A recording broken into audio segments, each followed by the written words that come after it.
चलो भैया।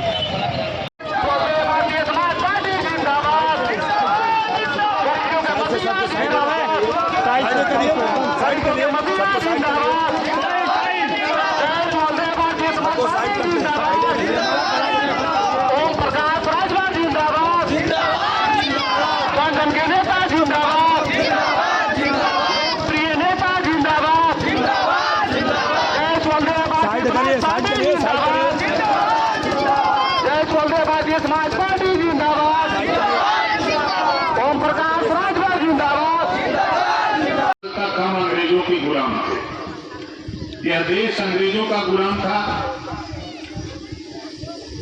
अंग्रेजों से गुलामी से छुटकारा मिली।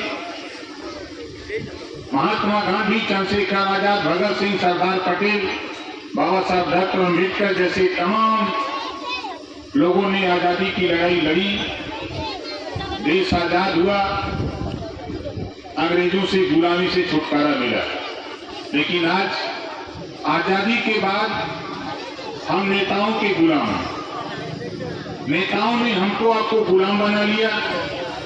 कोई जाति के नाम पर, कोई धर्म के नाम पर, कोई मजहब के नाम पर, कोई मंदिर के नाम पर, कोई मस्जिद के नाम पर हमको आपको गुमराह करके ये नेता हमारा आपका कीमती वोट जो बाबा साहब डॉक्टर अम्बेडकर जी ने हमको आपको अथक प्रयास से दिया है, उस वोट को ले जाकर के दिलवा देते हैं। और दिलवाने के बाद जब सरकार उस साथी की बन जाती है तो फिर वो मुड़ करके आपकी तरफ देखने का काम नहीं करता। इसी बात को हम समझाने का प्रयास करते हैं। हम ही आपके इलाके में कोई नया हम थोड़ा है। हम कभी नरकटियागंज में मीटिंग किए, कभी जो गांधी जी नमक आंदोलन शुरू किए जहां से आपके इसी जिले से, उस मैदान पे जाके मीटिंग किए। कभी हम रामनगर मीटिंग करते हैं, घूमते रहते हैं, हाँ देर आते हैं लेकिन दुरुस्त आते हैं। आज हमारे नौजवान साथियों को मैं बधाई देता हूं कि मोटरसाइकिल से जो नौजवान झंडा गाड़ी में बांधे, टोपी लगाए, नारा लगाते हुए आए हैं, उन सभी साथियों के नाम पे जोरदार ताली बजा करके आप उनका स्वागत करिए। हम 3-4 बात आपसे पूछना चाहते हैं। यहाँ जितने लोग हो, जरा इधर साथी आप लोग इधर आ जाओ, सामने तो ठीक लगेगा, आगे आ जाओ।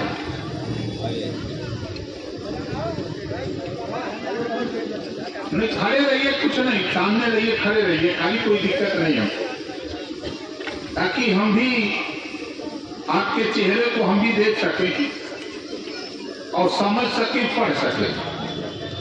यहाँ जितने लोग हो, 71 साल से हम लोग वोट दे रहे हैं। सन 52 से चुनाव हो रहे हैं। 75 साल की आजादी में 7 दशक से हम वोट दे रहे हैं। कभी मुख्यमंत्री बना रहे हैं तो कभी प्रधानमंत्री बना रहे हैं। हम सन 52 से ये काम कर रहे हैं और आपकी बीमारी कुछ पैदा होती जा रही है, बढ़ती जा रही है। यहाँ जितने लोग हो, कितने लोग बिजली के बिल से परेशान हो, जरा हाथ उठाओ। बीमारी है ना, इसी को हम गुलामी कहते हैं। आंख मूंद करके वोट देना, किसी के कहने पर आंख मूंद के वोट देना, ये गुलामी।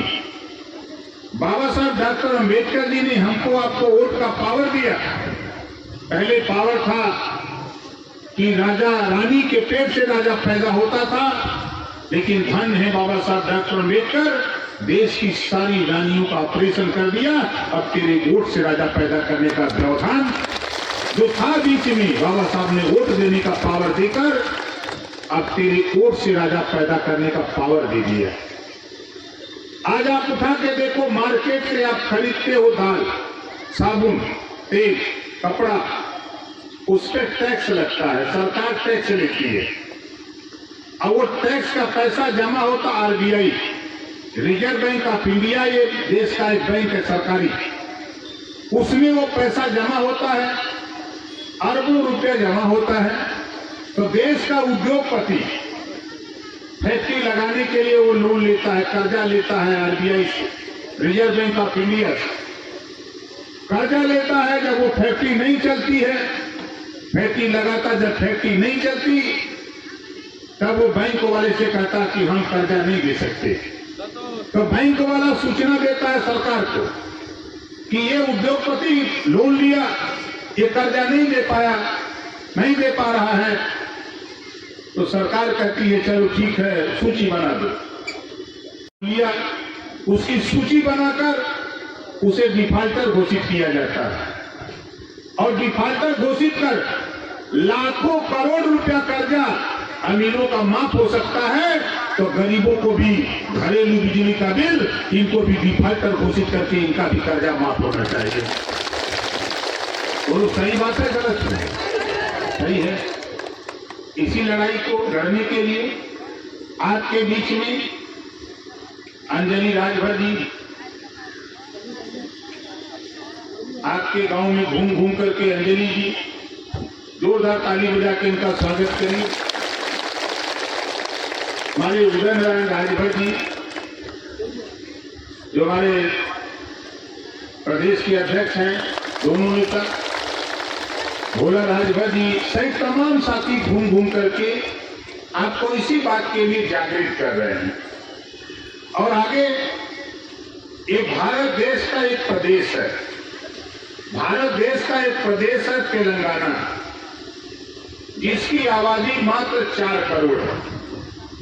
तेलंगाना की सरकार तेलंगाना में 500 केजी से लेकर पीजी तक कॉलेज खोला है। 500 कॉलेज, निःशुल्क शिक्षा, छात्रावास निःशुल्क, भोजन निःशुल्क, कपड़ा निःशुल्क।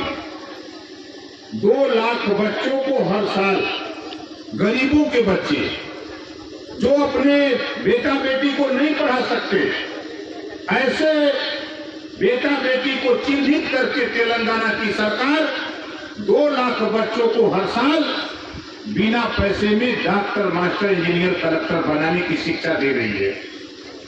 भारत का एक प्रदेश है तेलंगाना।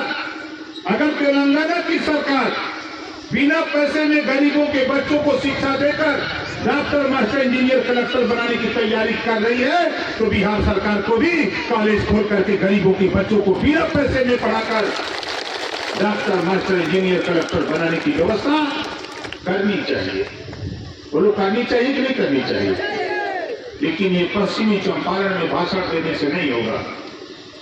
ये भाषण, ये विचार पटना की राजधानी में जब सदन चले तो याद के बीच से नौजवान जीत के चुनाव जाए और जाके वहां खड़ा होकर ललकारे कि सदन चलेगा तब जब प्रदेश में गरीबों के बच्चों को निःशुल्क शिक्षा कराने की व्यवस्था जब तक लागू करने का कानून नहीं बनाओगे तब तक सदन हम नहीं चलने देंगे। जब नौजवान खड़ा होकर सदन में बोलेगा तो बात बनेगी। लेकिन यहाँ जितने नेता हैं चुनाव जीत के जा रहे हैं, जिसको आप वोट दे के भेज रहे हो, ये जाते हैं विधानसभा में तो सुर्ती मल के पीछे खाते हैं। अब ध्यान से देखो, जब साधन चलता है तो पीछे सुर्ती मल के खाते हैं। आप सुर्ती खाने के लिए भेजे हो, आप वहां कानून बनता है। हम भी विधायक हैं, हमारे साथी रामानंद बाबू जी भी विधायक रहे हैं। हम लोग सदन में जब खड़ा होते हैं तो 403 विधायक यूपी में हैं और महाराजा सुहेलदेव जी का वंशज ओम प्रकाश राजभर जब सदन में खड़ा होता है तो 403 विधायकों की बोलती बन करके कि सुनो मेरी बात। बताओ सही कह रहा हूं गलत कह रहा हूं? नौजवान अपने गूगल बाबा से पूछो, वो बता देगा राजभर के विषय में। उसी तरह हम भी चाहते हैं कि बिहार में अभी हमारे साथी कह रहे थे कि आबादी, मैं कटिहार गया, पूर्णिया गया, मधेपुरा गया, आपके रोहतास गया, औरंगाबाद गया, सासाराम गया। हम बैठे थोड़ा हम लोग, आप लोग देखते होंगे सोशल मीडिया पे बिहार के 38 जिले हैं, लगभग हम लोगों ने 27 जिले में घूम करके मैं खुद जाकर के मीटिंग कर डाला। और मैं यही कह रहा हूं कि जब तक गुलामों को गुलामी का एहसास कराकर जब तक ही बेड़ी को तोड़ नहीं दूंगा, तब तक हम लोग भी चैन से बैठने वाले नहीं। चलो, आप मान लिया कि आप मुख्यमंत्री हो, नीतीश जी मुख्यमंत्री हैं, 8वीं बार मुख्यमंत्री हो, लेकिन इधर भी तो देखो। और नहीं देखोगे तो इसी वोट के बल पे हुआ बैठे हो, इसी वोट के बल पे बैठे हो। तो हम भी जानते हैं, घबराओ नहीं, दवाई तो हमने शुरू कर दिया। और नौजवान साथियों, मैं आपसे कहूंगा कि देखो, इस प्रदेश में रहने वाली अहिर गणेरी कुंभी कोयरी भर चमार मुसर धोबी खटिक पासी केवल बीन मला जोहा दुनिया सारिक शेख सैयद पठान चौहान ठाकुर ब्राह्मण बनिया लाला गोड़ खरवार भूमियार बिहार आला कर्कवंशी रजवार राजवंशी राजधूप बारी थारू, तमाम ऐसी जातियां हैं जो राजनीति से छूटी हैं। ऐसे लोगों को अपने साथ जोड़ो और आने वाला कल, मैं दावे के साथ कहता हूं, 2024 आ रहा है। 2 लाइन का दोहा किसी कवि ने लिखा है, खुद को कर बुलंद इतना कि खुदा खुद बंदे से पूछे कि बता तेरी रजा क्या है। आप चाहते क्या हो? वो स्थिति यूपी को हमने थोड़ा इस समय छोड़ रखा है। इस समय हमारा ध्यान पूरी तरह बिहार पे हम लोग केंद्रित हैं। हमारे राकेश जी अभी खड़ा हो जाइए, जोरदार ताली बजा करके राकेश जी का स्वागत करें। 4 साल पहले रामनगर में भेंट हुई। 4 साल के बाद फोन से तो बात होती रहती, फोन ये भी कर लेते, हमको भी समझ नहीं आता, फोन कर लेते। लेकिन मैं चाहता हूं, मेरी कोशिश हो रही है, मेरी चाहत है कि देखो, मैं यूपी में बाबा साहब डॉक्टर अम्बेडकर जी ने संविधान पूरे देश के लिए बनाया, कि खाली यूपी के लिए बनाया, उत्तर प्रदेश के लिए, पूरे देश के लिए बनाया। हम जहां से विधायक हैं, गाजीपुर जिला है, विधानसभा जहुरावा, हम दूसरी बार विधायक चुन के गए हैं। 1 साल दूसरी बार का पूरा हो गया। 6 साल के अंदर 10 करोड़ 14 लाख रुपया गरीबों के ऑपरेशन और इलाज के लिए हमने यूपी में दे डाला। 10 करोड़ 14 लाख रुपया। कोई जाति बंधन नहीं, चाहे वो थारू रहा हो, चाहे बाली रहा हो, चाहे बिहार रहा हो, चाहे रजवार रहा हो, चाहे राजवंशी रहा हो, चाहे राजभर, चाहे चौहान, चाहे पटेल, चाहे यादव, चाहे ब्राह्मण, चाहे जोलार, भुनियान, सानी, साइन, दर्जी, फकीर, किसी जाति का रहा हो, अगर वो मेरे पास आया, उसके इलाज के लिए डॉक्टर ने लिख दिया कि इसको 5 लाख, 7 लाख, 10 लाख चाहिए, तो मैंने दस्तखत करके उसको रुपया उसके हॉस्पिटल में पहुंचाने का काम किया। अब आप बताओ, आप लोग भी वोट देते हो? वोट देते हो कि नहीं देते हो? अब आप बताओ, वोट तो देते हो। किसी गरीब के इलाज ऑपरेशन के लिए कोई विधायक सांसद किसी को 10,000 रुपया दिया? बोलो दिया? नहीं दिया। हम लोग तो इसी नाते आए हैं, घूम रहे हैं। हमको यहाँ एमएलए थोड़ा बनना है, हमको यहाँ एमपी का चुनाव नहीं लड़ना है, लेकिन मुझे एक कानून जरूर बनाना है। अगर यूपी में एक कानून बनाने की तैयारी हो गई है, तो बिहार में भी एक कानून बन जाए। कोई गरीब किसी जाति धर्म का हो, अगर बीमार होता है, इलाज कराना है, ऑपरेशन कराना, जितना रुपया लगे उतना रुपया सरकार दे, गरीब का इलाज फ्री में होना चाहिए। ये कानून बिहार की धरती पर बनना चाहिए। बताओ, बनना चाहिए कि नहीं बनना चाहिए?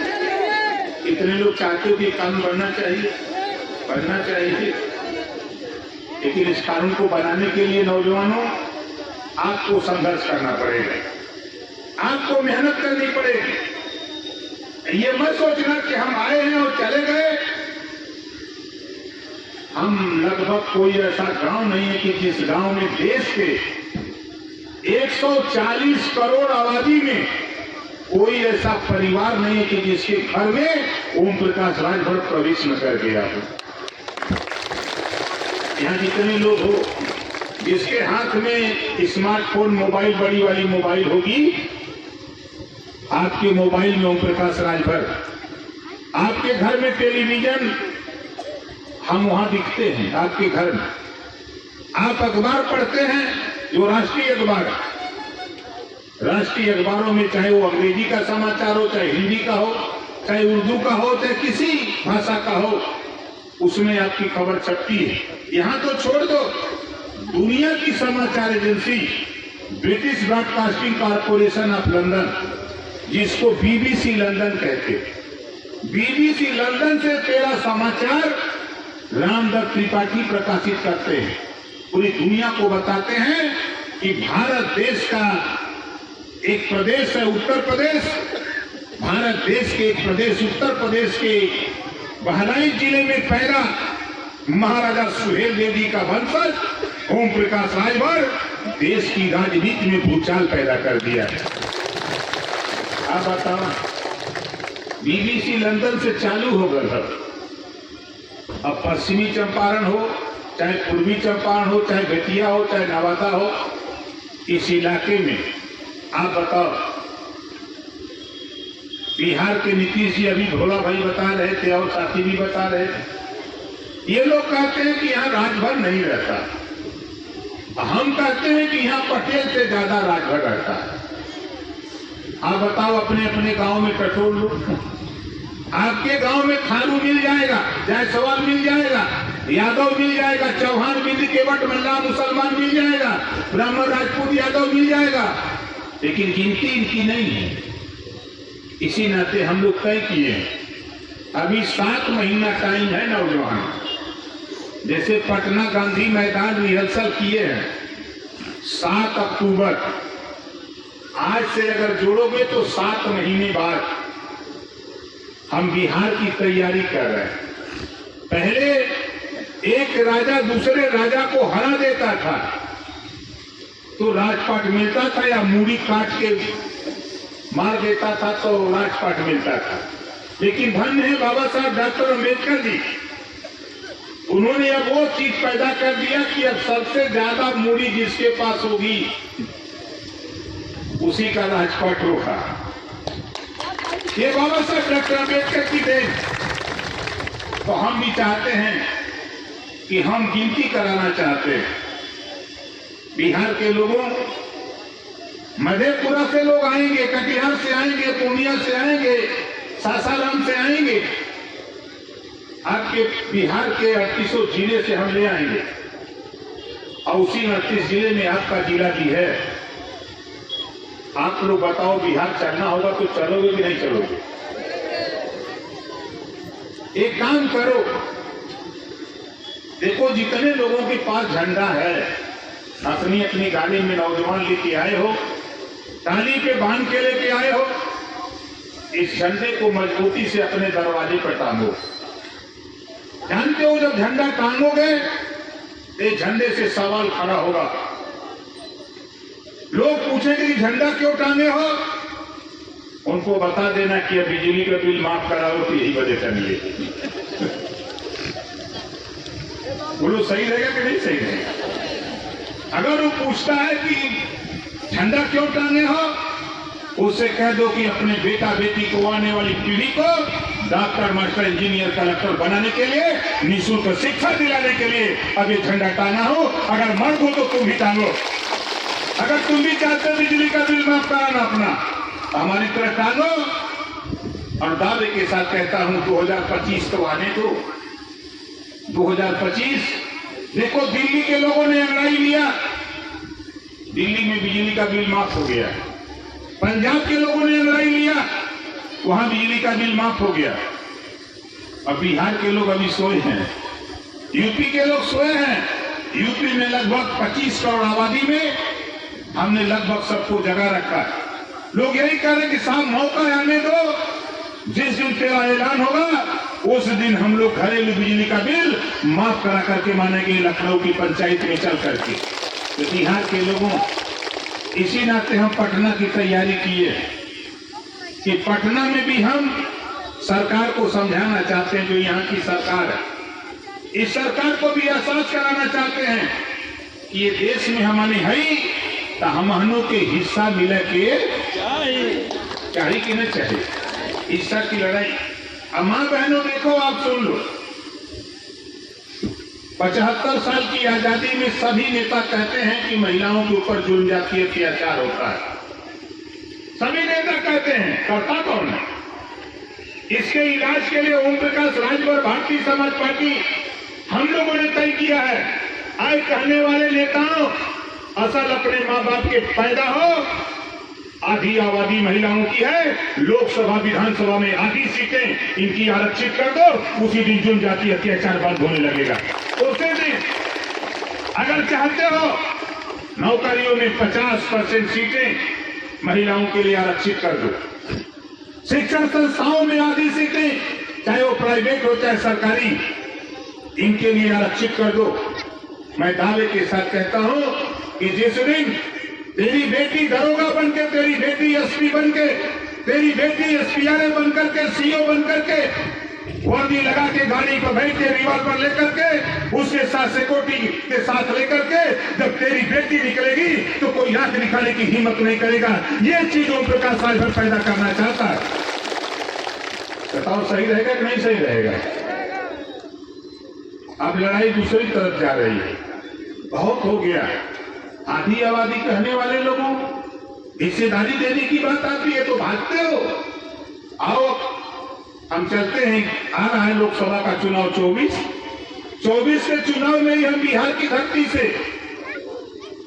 यूपी में तो तय हो गया है कि 2 सांसद जा रहे हैं दिल्ली, 2 सांसद मेंबर ऑफ पार्लियामेंट हम दिल्ली भेजने जा रहे हैं। अब नंबर है बिहार। बिहार से भी हमारी कोशिश हो रही है कि बिहार की धरती से भी महाराजा सुहेलदेव जी के चाहने वाले लोग दिल्ली की पार्लियामेंट में पहुंचकर यहां की लड़ाई को और मजबूत करें।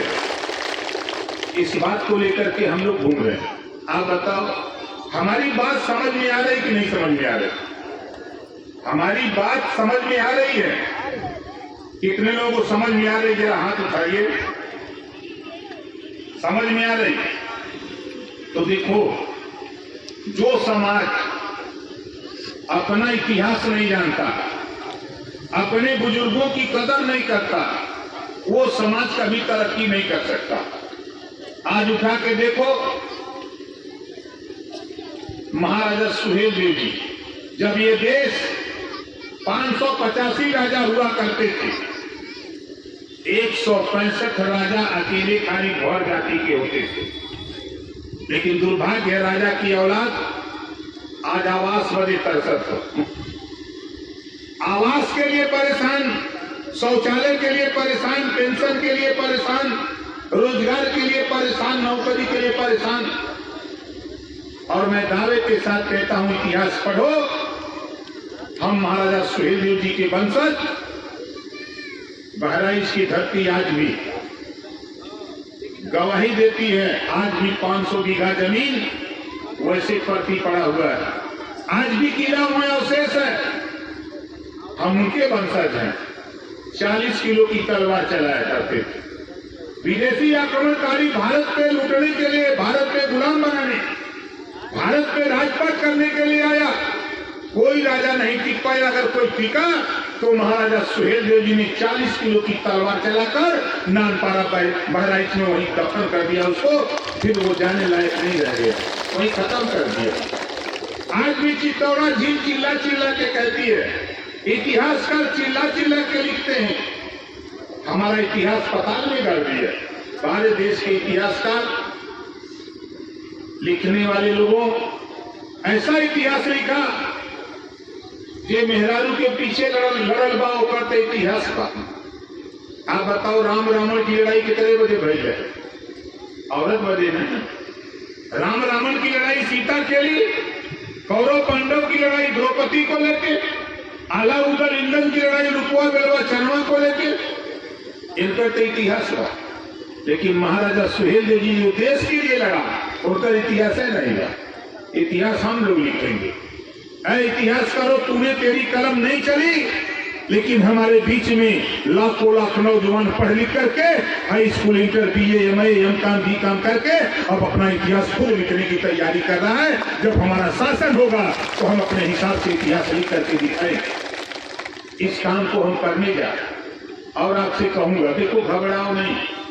ये लड़ाई हमने तालाब में कंकड़ फेंक दिया, तालाब में हमने पत्थर का टुकड़ा फेंक दिया। अब वो तरंग शुरू हो गई। अब वो तरंग तब तक नहीं समाप्त होगी जब तक तेरा राजपट वापस नहीं आ जाएगा, तब तक वो तरंग किनारे लगने वाली नहीं। किसी तालाब पे जाके किनारे अध्ययन कर लेना। मेरी बात पर तालाब के किनारे खड़ा होकर के कोई कंकड़ या पत्थर का टुकड़ा उठाना और जितनी ताकत तेरे पास हो तालाब में बीचों बीच फेंक देना। जहां तक तेरी ताकत वहां फेंक देना और उसके बाद देखना वहां से तरंग उठेगी। जब आपका पत्थर का टुकड़ा पानी में गिरेगा तो तरंग उठेगी, लहर उठेगी और वो लहर तब तक खत्म नहीं होगी जब तक वो किनारे न लग जाए। अध्ययन कर लीजिएगा, ये लोकतंत्र रूपी तालाब, भारतीय समाज पार्टी रूपी पत्थर लोकतंत्र रूपी तालाब में मैंने फेंका है, लहर उठने शुरू हो गई है। ये लहर तब तक नहीं समाप्त होगी जब तक शासन हमारा नहीं होगा। इस नाते हम आपसे कहना चाहेंगे कि साथियों, ये लड़ाई हम सबकी है। इस लड़ाई को लड़ने के लिए एक नारे के साथ जब तक हम अपने इतिहास को हम खुद नहीं बोलेंगे, दूसरा कोई नहीं बोलेगा। अब जैसे एक आवाज बड़ी तेजी से फैल रही, हमारे नौजवान आ रहे थे, नारा लगा रहे। अब देखो, हमारे भोला भाई बहुत निराश थे और सफलता इस बात का द्योतक है, सफलता के लिए प्रयास पूरे मन से नहीं किया। हम बहुत भीड़ जुटाने के लिए यहां नहीं आए, हम बहुत भीड़ जुटा करके भाषण देने हम नहीं आए। हम वो चीज है, 50,000 की भीड़ में भी हम भाषण देते हैं, 500 में भी भाषण देते हैं, 50 आदमी को भी समझाते हैं। अगर नहीं कोई रहता है तो पेड़ देवता से भी कहते हैं कि आए पेड़ देवता, अगर आप दुनिया को ऑक्सीजन देते हो तो ये गरीबों को भी ऑक्सीजन देने का काम करो ताकि ये अपनी लड़ाई खुद लड़ सके। हम तो अकेले पेड़ देवता को भी समझाते। तो निराशा मत पैदा करो। हमारे सभी आयोजक साथियों को धन्यवाद देता हूं, जिन साथियों ने मेहनत किया, परिश्रम किया। आप लोगों तक गए, आप आए मत आए, जो लोग आए अच्छी बात, जो नहीं आए वो भी अच्छी बात, लेकिन आप यहाँ हो, इसका संदेश पूरे देश में जा रहा है। कल आप देखिएगा दिल्ली में चर्चा शाम को होगी। अभी थोड़ा सा हम गर्म हो जाए तो शाम को आपके इसी बिहार पटना में डिबेट बैठा दूंगा, टीवी पर चर्चा शुरू हो जाएगी। राजभर जी है, गड़बड़ बोल दिए। हम गड़बड़ नहीं, कुछ कट बोलते हैं जो लोगों को अच्छा नहीं लगता, लेकिन हम बोलते हैं टाइम पर, लेकिन अभी टाइम उसका नहीं है। अभी हम लोग तैयारी कर रहे हैं। तो 7 अक्टूबर के पहले हम आप लोगों से कहूंगा, जहां भी जरूरत हो, जहां भी आप चाहो कार्यक्रम करना, आप प्रदेश अध्यक्ष जी को बताओ, हमारे भोला भाई को बताओ, जिलाध्यक्ष है, और हमारे तमाम नेता हैं, आप सभी लोग, इसको हमको जानकारी मिले, हम आ जाएंगे। और आखिरी बात, हम नौजवानों आपसे कहूंगा, देखो थाने पर आप लोग जाते हो, कोई समस्या होती है तो कुछ लोग हैं लुंगी पहन लेते हैं और हाफ शर्ट पहन के जाते हैं। थाने पर कोई होमगार्ड या सिपाही जी गेट पर रहते हैं तो उनकी भाषा होती है, कहां जाते हुए चल भाग यहां से।